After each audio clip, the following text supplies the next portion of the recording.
Les invito a que me puedan acompañar en la primera carta a los tesalonicenses, que estamos casi terminando.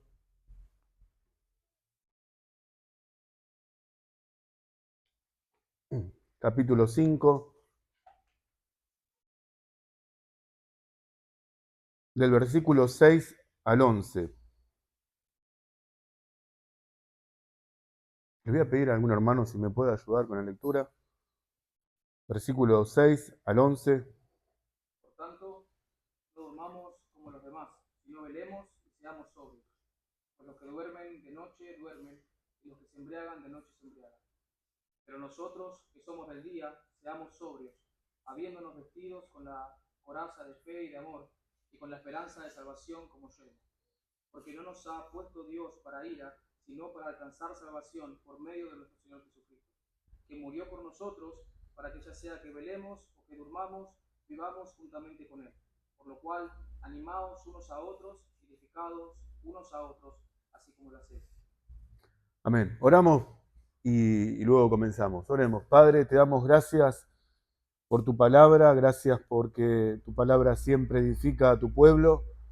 Te pedimos que este día, esta noche, Señor, tu palabra llegue a nuestro entendimiento, a nuestra alma, Señor, y que podamos ver cuál es todo tu consejo para ponerlo por obra, Señor, y que a pesar de nuestras miserias, de nuestra ignorancia, de nuestra incapacidad, tu precioso Espíritu Santo es el que obra a través de tu verdad y que pueda hablar a nuestros corazones y que nos guíe, Señor, a poder aplicar todo lo que hoy podemos aprender de tu palabra.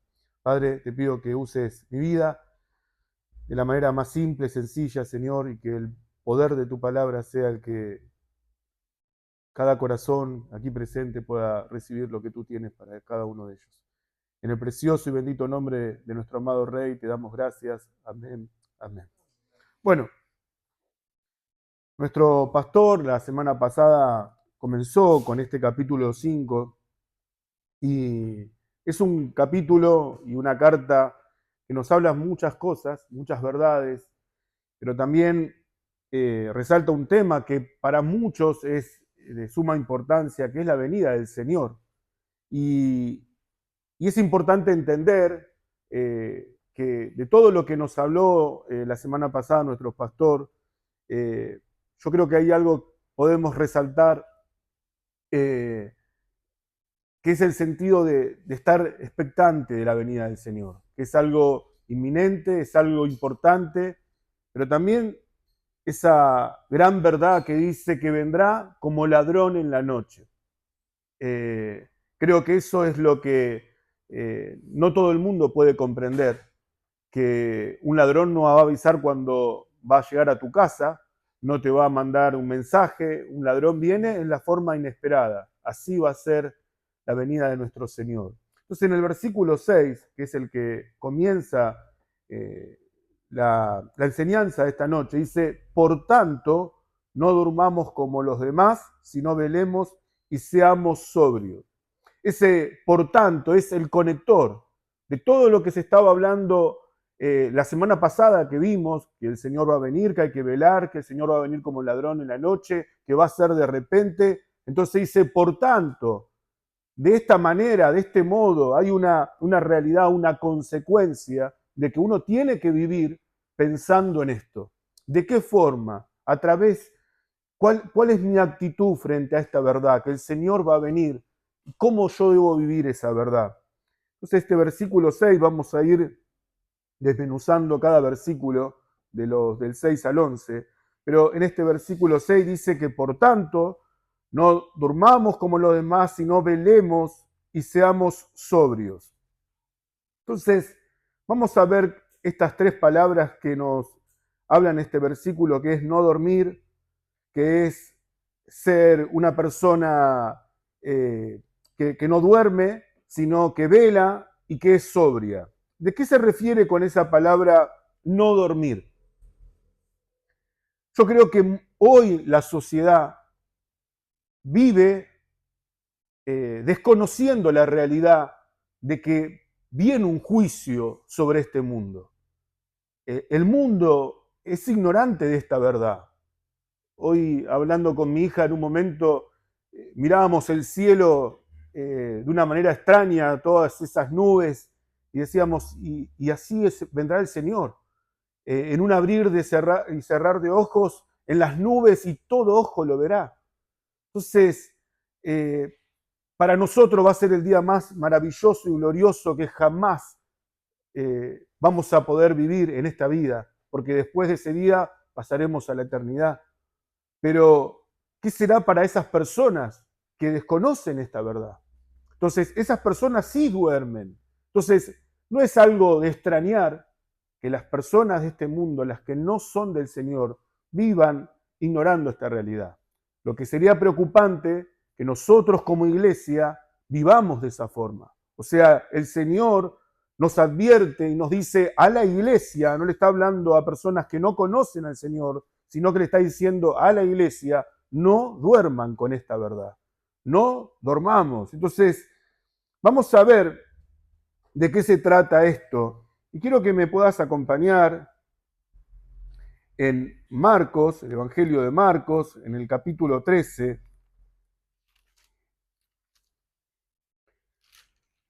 Marcos 13, Mateo 24, 25, hablan acerca de los sucesos del fin de los tiempos.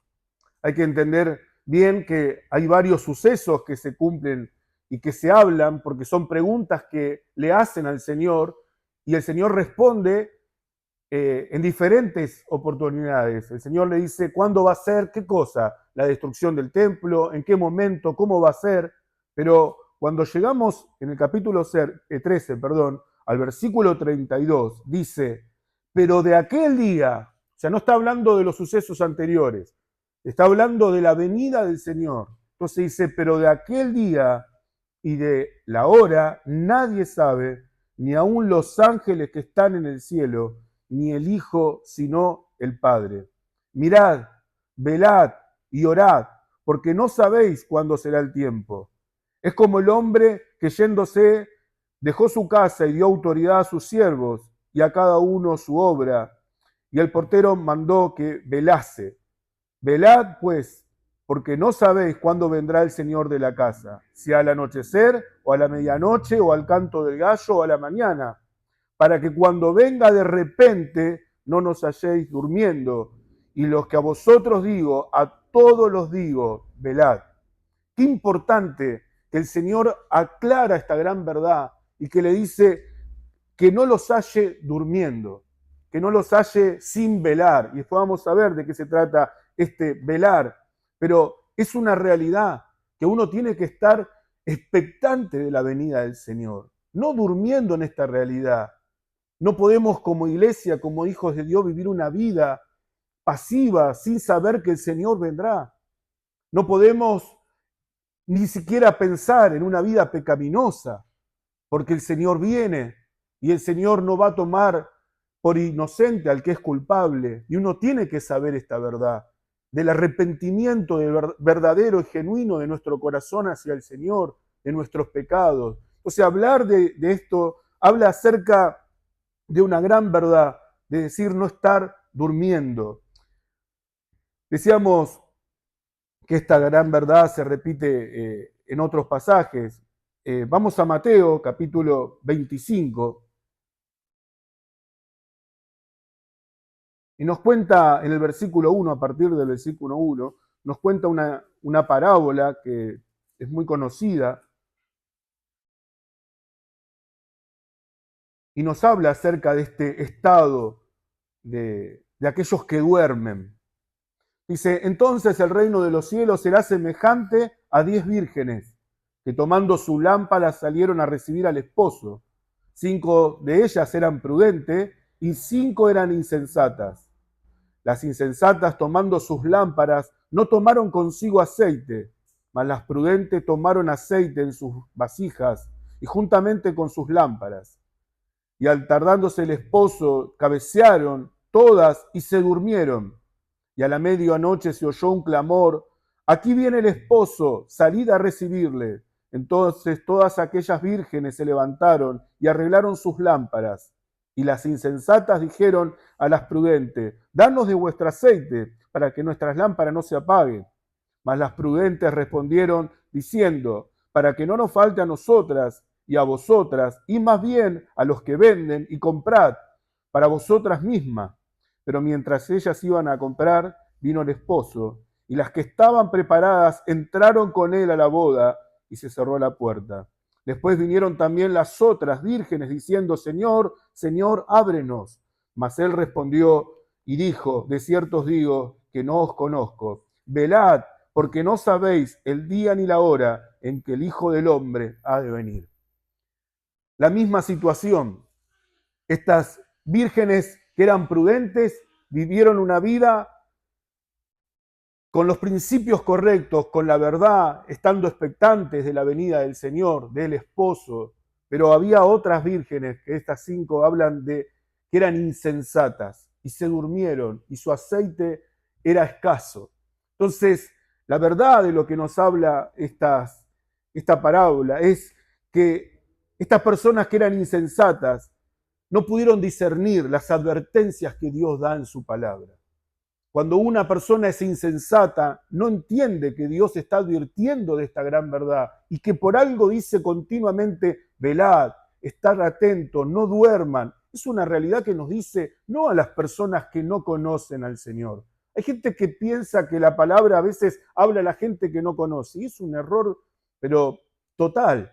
La palabra es para la iglesia y a la iglesia le está diciendo que estemos atentos a esta verdad, que velemos por esta verdad, que no durmamos en esta verdad, porque es algo que no sabemos ni el día ni la hora en que el Señor va a venir. Entonces debemos permanecer no como esas insensatas, sino como personas prudentes en esta verdad. Lo segundo que dice este versículo 6, dice velar. Y el pastor Javier nos hablaba acerca de esto, ¿no? Y nos decía de que el hecho de ser vigilante, de estar expectante de esto, así como él nos contaba esa historia de ese cometa Halley que iba a aparecer, yo recuerdo que al principio, cuando empecé a conocer las cosas de Dios, eh, no entendía la verdad. Y entonces seguíamos con mi esposa a predicadores que hablaban acerca de la venida del Señor, era todos los días. Vos te levantabas y veías la luna en sangre y ya el Señor venía. Israel bombardeaba tal lugar y ya venía el Señor. Entonces era todo el tiempo estar expectante y vigilante de esas señales, de cosas externas. Y hay gente que vive pensando de esa forma, que están preparando cuando venga el Señor, ya viene el Señor, y ya viene el Señor porque ven eso. Y el Señor dice en su palabra que nadie sabe ni el día ni la hora en cuando esto suceda. Y también lo que nos está diciendo que vendrá como ladrón en la noche, cuando menos uno lo imagine. Nadie que vive una vida sin velar va a poder entender esto. Entonces, aquellos que velan por esta verdad, aquellos que están continuamente velando y viendo, habla de una realidad que es la vida espiritual. ¿De qué tengo que estar expectante? ¿De qué tengo que velar? ¿De levantarme, abrir la ventana y ver si hay una luna de sangre o no? No. Yo tengo que estar atento a cómo está mi vida espiritual delante del Señor. ¿Cómo está mi vida con Cristo? ¿Cómo está mi alma? ¿Cómo están mis pensamientos? Como hoy el pastor nos hablaba acerca de ese pasaje tan hermoso. ¿En qué estoy pensando?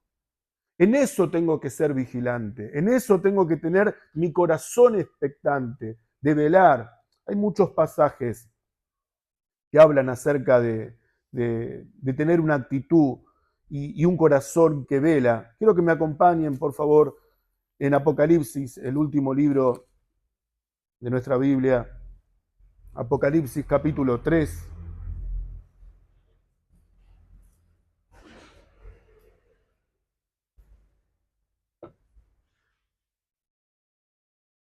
Versículo 2 y 3. El mensaje a la iglesia de Sardis le dice, sé vigilante y afirma las otras cosas que están para morir, porque no he hallado tus obras perfectas delante de Dios. Acuérdate, pues, de lo que has recibido y oído, y guárdalo, y arrepiéntete, pues si no velas, vendré sobre ti como ladrón, y no sabrás a qué hora he venido sobre ti.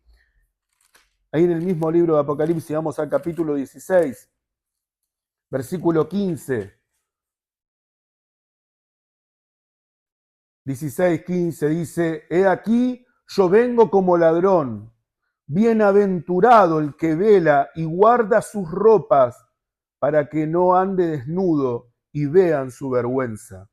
Este pasaje también nos da esa luz y esa claridad en cuanto a la vida espiritual del creyente. ¿Cómo está esa vida? ¿Está viviendo una vida prudente? ¿Está viviendo una vida en santidad? ¿Cómo se halla esta persona que dice que tiene que velar y guardar sus ropas para que no anden desnudos y descubran esa vergüenza? Entonces, esto habla de velar, esto habla de cuidar nuestra vida. Y hay cosas que pueden infiltrarse, que pueden meterse en la vida de cada uno y uno no se da cuenta. Entonces, si aquellos que no se dan cuenta es porque no han velado. Si su vida espiritual hoy no es la misma y en vez de crecer, está decreciendo, es porque hay algo que no está bien, no está velando delante del Señor y uno tiene que tener cuidado con esto. No es por pensar que uno puede perder la salvación, no se trata de eso, porque uno sabe que el Señor ha comprado con su sangre nuestras vidas, pero sí uno tiene que entender que si uno es aquel que vela, es porque su corazón no pertenece a este mundo. Entonces yo estoy expectante ¿de quién? De mi Señor. Estoy expectante de aquel que viene y se está preparando, como esas vírgenes que decíamos. ¿Cómo se prepara una novia para ese momento tan especial? Bueno, hoy no está nuestro hermano José Luis, pero bueno, hay hermanos que se han casado hace poco y saben lo que es esa preparación. ¿Cómo se prepara esa novia para ese momento tan importante? Y así como iglesia, uno tiene que estar preparado, porque ese novio vendrá pronto a buscar a su novia. Y lo importante es cómo estamos preparados para eso. O sea que velar es mantener un corazón expectante a la venida del Señor. Velar es mantener alerta frente a las acechanzas del enemigo. Velar es cuidar la vida espiritual y mantener nuestra vida en oración firme. De eso se trata la palabra velar. La última palabra de este texto es estar sobrio. Y acá no se refiere al hecho de no estar ebrio, sino está hablando de otra cosa, está hablando del comportamiento, de cómo es la actitud del corazón, si es moderada, si está expectante, si está lúcida, que hay una advertencia en los tiempos que estamos viviendo. Son tiempos difíciles y uno tiene que estar lúcido a entender que esto es una verdad que nos afecta a todos.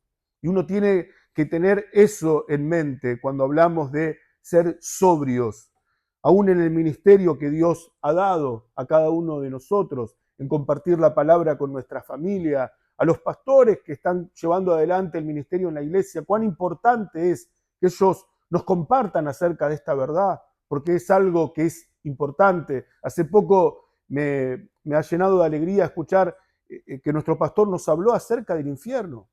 Y qué importante es saber eso. No es porque es el lugar donde uno está esperando ir, pero sí saber de dónde Dios nos ha librado y entender de lo que Cristo hizo y saber que hay muchos que hoy se están perdiendo y que hoy muchos pueden morir y despertarse en tormentos. Y quizás para el cristiano morir es abrir los ojos y verlo a Él, pero hay muchos que hoy pueden abrir los ojos y despertarse de esa forma. Por eso es una advertencia a estar sobrios en esto.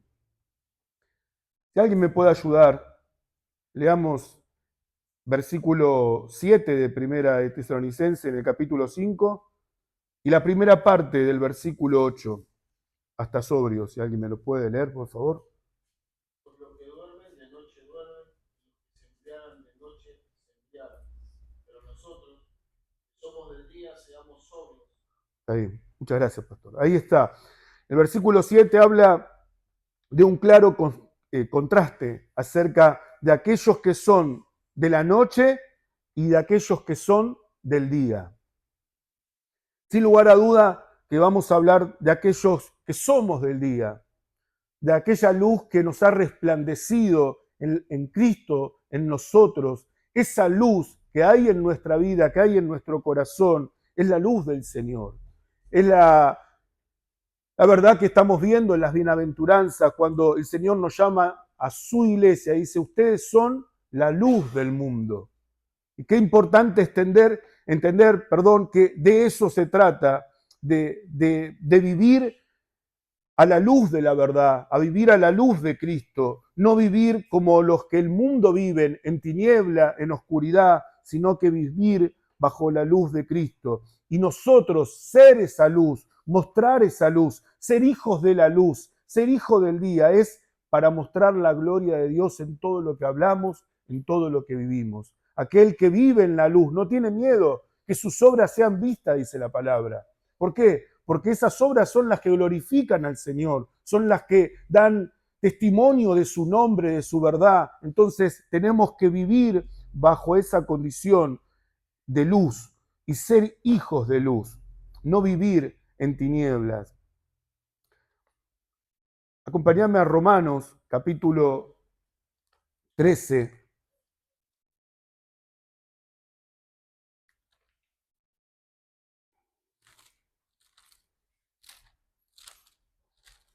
Romanos 13, versículo 11 al 12.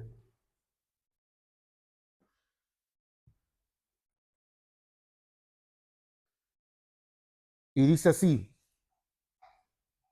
Romanos 13 del 11 al 12, y esto, conociendo el tiempo, que es ya ahora de levantarnos del sueño, porque ahora está más cerca de nosotros nuestra salvación que cuando creíamos. La noche está avanzando y se acerca el día. Desechemos pues las obras de las tinieblas y vistámonos de las armas de la luz. Nos da claridad también y nos da ese contraste de cómo debemos vivir, cómo debemos andar correctamente. Nos habla de poder vivir a la luz de esta verdad. Nos habla de vivir no una vida pasiva, no una vida que duerme, no como hablábamos antes, sino una vida activa, una vida que viva y que desea que esa luz se viva en todos los ámbitos donde yo me muevo. Debemos vivir bajo esa verdad. Vamos a leer varios versículos, así que tengan paciencia. Vamos a Efesios, capítulo 5. Son todos estos versículos que nos hablan y nos muestran cuál es la forma en que uno debe vivir. En el capítulo 5 de Efesios, el título dice, andad como hijos de luz. Pero para no leer todo el capítulo, vamos a leer a partir del 6 al 14. Y dice así, nadie os engañe con palabras vanas, porque por estas cosas viene la ira de Dios sobre los hijos de desobediencia. No seáis pues partícipe con ellos, porque en otros tiempos eras tinieblas, mas ahora sois luz en el Señor. Andad como hijos de luz, porque el fruto del Espíritu porque el fruto del Espíritu es en toda bondad, justicia y verdad, comprobando lo que es agradable al Señor. Y no participéis en las obras infructuosas de las tinieblas, sino más bien reprenderlas, porque vergonzoso es aún hablar de los que ellos hacen en secreto. Mas todas las cosas, cuando son puestas en evidencia por la luz, son hechas manifiestas, porque la luz es la que manifiesta todo. Por lo cual dice, despierta tú que duermes y levántate de los muertos y te alumbrará Cristo. Hermoso pasaje y hermoso contraste de cómo viven los hijos de la oscuridad, los hijos de las tinieblas, a cómo viven un verdadero hijo de la luz.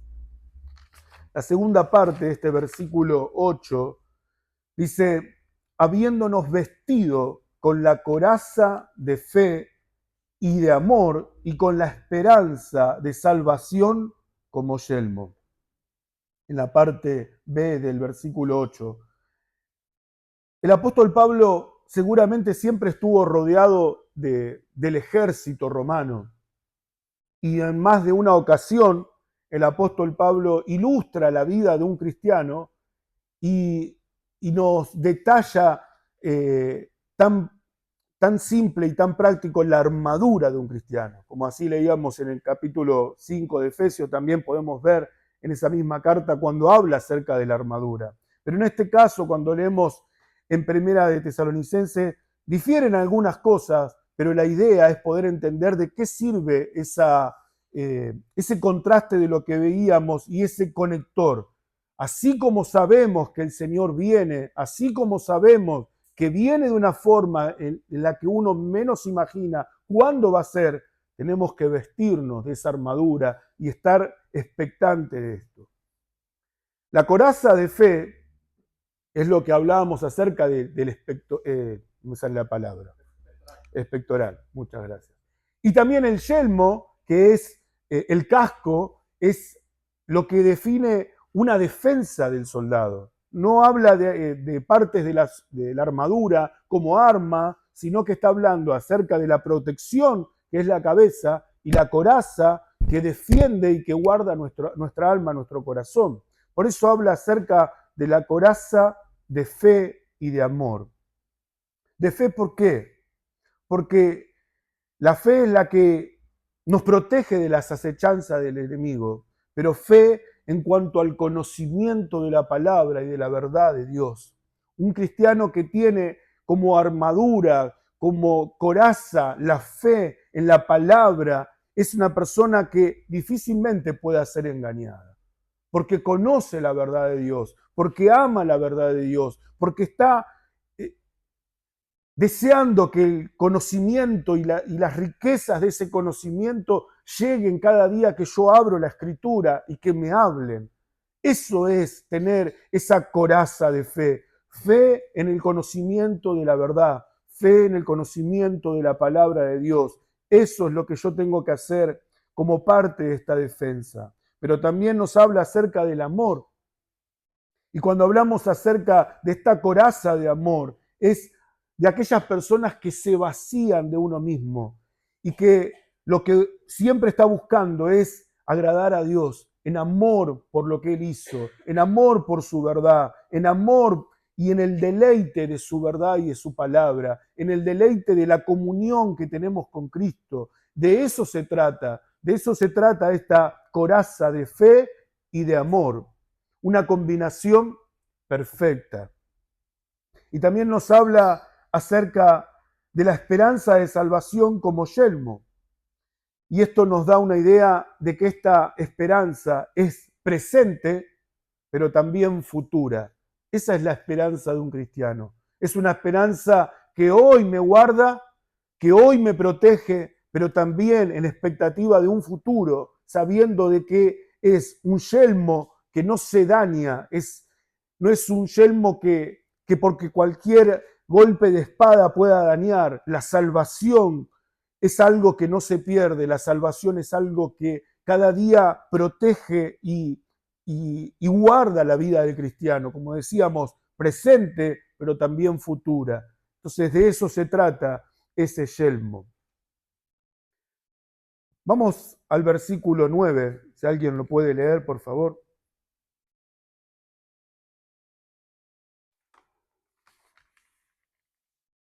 No nos ha puesto Dios para ira, sino para alcanzar salvación por medio de nuestro Señor Jesucristo.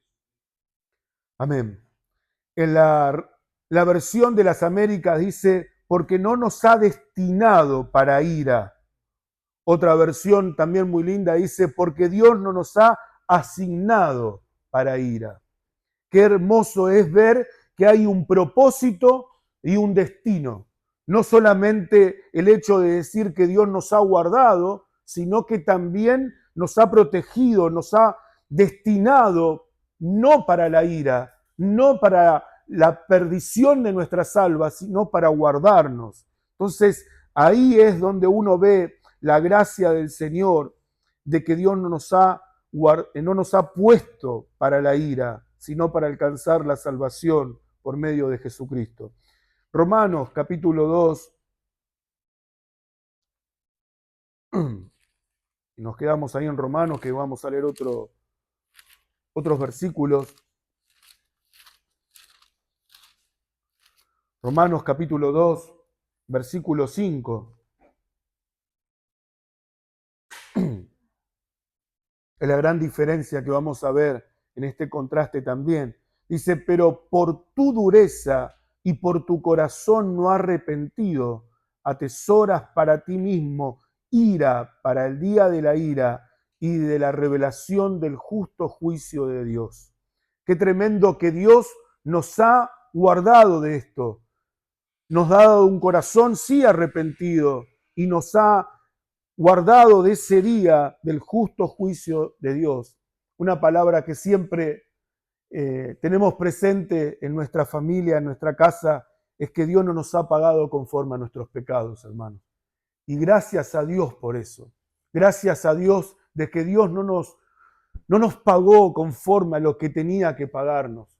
Yo creo que cuando uno va al Génesis y vemos en el capítulo 3, si no tendríamos a un Dios misericordioso, si no tendríamos a un Dios que nos guarda y que nos asigna para salvación, la historia se hubiese terminado en ese mismo instante. Y sin embargo, cuando uno ve la misericordia de Dios, que en ese momento que se podía haber establecido y decretado el juicio, vemos que hay misericordia, que hay una promesa de redención, que hay una promesa de salvación y que esa promesa es el hilo conductor que vemos a través de toda la Biblia. Entonces, qué hermoso es saber que Dios no nos asignó para ira, sino para salvación. Romanos capítulo 9,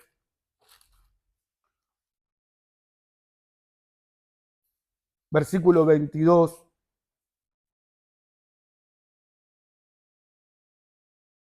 al 23 dice, ¿y qué si Dios, queriendo mostrar su ira y hacer notorio su poder, soportó con mucha paciencia los vasos de ira, preparados para destrucción? Y para hacer notoria las riquezas de su gloria, las mostró para con los vasos de misericordia que Él preparó de antemano para su gloria. Maravilloso decreto de Dios que uno ve ahí, como el Señor, así como hablamos en un principio, entendiendo nuestra fe y nuestra confesión, que sabemos que Dios no tiene la misma fuerza para salvar que para destruir, que la fuerza que Él pone es para salvar, porque el hombre va corriendo directamente hacia su perdición y Dios lo deja que caminen en ese camino. Gracias a Dios que el Señor nos guardó y nos asignó a nosotros para vida eterna. Y cuántas gracias tenemos que darle a Dios por este hermoso decreto que nadie puede quitar ni romper, que Dios nos guardó y nos ha adquirido para la salvación, por medio del inquebrantable medio que tenemos de gracia, que es nuestro Señor Jesucristo, y darle gracias a Dios por esa verdad. En resumen, podríamos decir que hay un propósito, un destino inquebrantable para sus hijos y que la garantía más segura y firme es nuestro Señor. ¿Hay algo más seguro que eso? No hay nada más seguro que poder entender que ¿quién es el que te da la garantía de tu salvación? ¿Un hombre? ¿Una promesa política? No. Lo más hermoso que tenemos en la garantía de nuestra salvación es nuestro Señor Jesucristo. Y cuán maravilloso es eso, el saber de que no depende de mí, el saber que cada día que yo me levanto y puedo decir gracias porque hoy yo merecía ser castigado, hoy merecía estar eternamente en esa ira y el Señor me libró, y darle gracias a Dios por eso. Versículo 10. Que murió por nosotros para que, ya sea que estemos despiertos o dormidos, vivamos juntamente con Él. Acá también vemos a dos grupos, pero la que hace referencia al estar dormido no es el mismo grupo que hablábamos antes. La Biblia está llena de eufemismos y cuando habla acerca de los que duermen, está hablando acerca de aquellos que murieron, de aquellos que hoy no están en medio nuestro y que son hermanos. Entonces dice, tanto para aquellos que hoy no están con nosotros, esos hermanos, y aquellos que sí estamos, para ambos el Señor es el mismo, el Señor de los vivos y no de los... Me sorprendió hace poco cuando murió este pastor, no recuerdo su nombre exacto.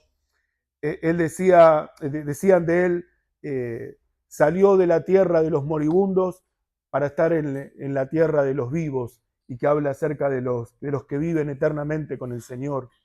Qué importante es poder saber que el Señor es el mismo de tanto de los que duermen como de los que hoy estamos en esta tierra. Colosenses, capítulo 2.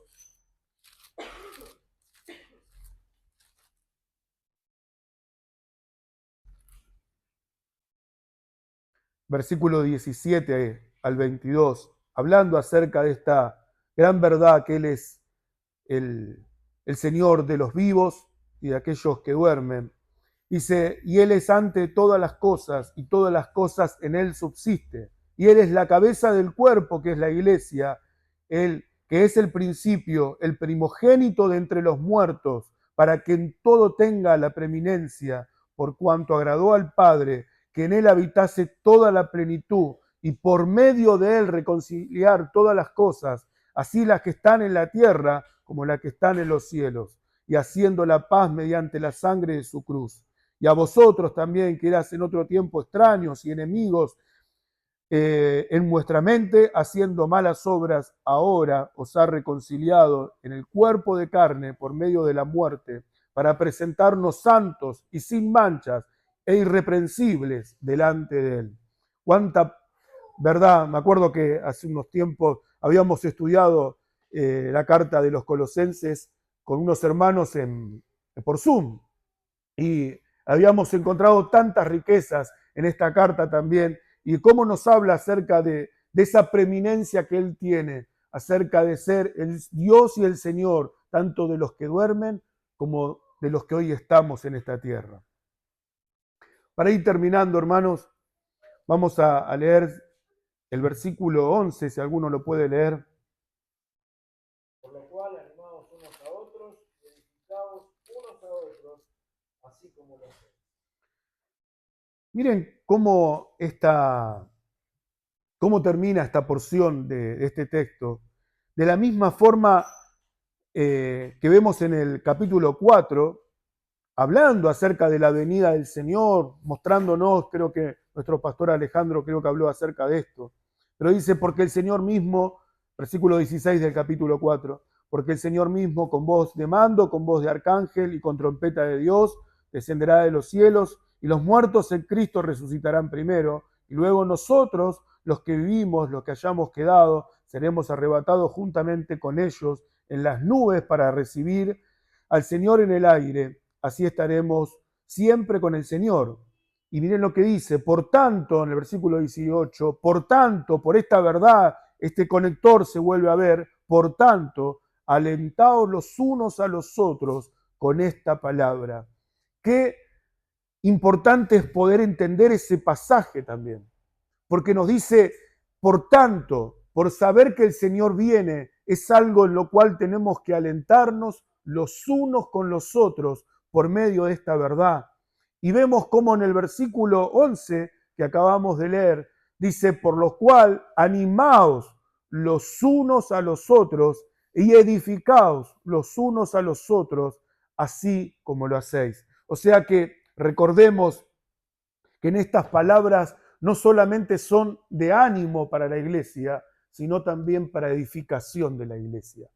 Debemos animarnos cuando a veces nuestra mirada se desvía y en vez de mirar al Señor miramos las cosas terrenales.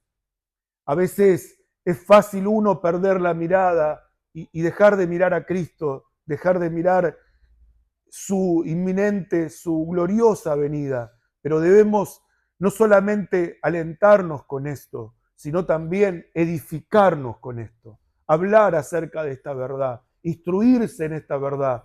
Y qué importante es poder tener bien en claro estas verdades que nos ayudan como iglesia. Amén. Oramos por esto y luego terminamos. Padre, te damos gracias por todo lo que esta maravillosa y hermosa carta a esos hermanos, Señor, que han necesitado en un tiempo de persecución, en un tiempo donde tenían que escapar de tantos engaños, de tantas mentiras. No es tan diferente al tiempo de ahora, Señor.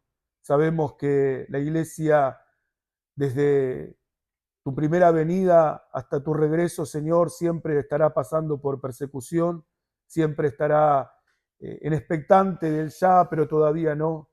Y sabemos que en medio de esa persecución, en medio de tantas tribulaciones que tenemos que pasar como hijos tuyos, qué importante que estas verdades, Señor, nos alientan, nos edifican, Señor. Gracias, Señor, porque nos has advertido de poder permanecer firmes, constantes, creciendo en tu verdad, velando, Señor, sin dormir, sino no vivir una vida pasiva, sino una vida expectante al regreso glorioso de nuestro amado Rey. Señor, enséñanos a vestirnos como hijos de luz, para que todos los que no te conocen puedan ver, Señor, a través de las obras que tú preparaste de antemano para que anduviéramos en ellas, y que esa luz refleje la gloria de Cristo, Señor, y que todo lo que hagamos, Señor, sea para darte a ti la gloria, Señor. Ayúdanos a vivir de esta forma, de esta manera, conscientes con estas verdades, Señor, y que, como decíamos en este final, que podamos edificarnos, Señor, como iglesia, con mi hermano, y poder estudiar y comprender estas verdades, Señor, y saber que nos edifican, nos ayudan, pero también nos alientan, Señor. Padre, te damos gracias por todo lo que hemos hoy visto y por todo lo que vamos a seguir viendo en esta maravillosa carta. En el precioso y bendito nombre de Jesús. Amén y amén.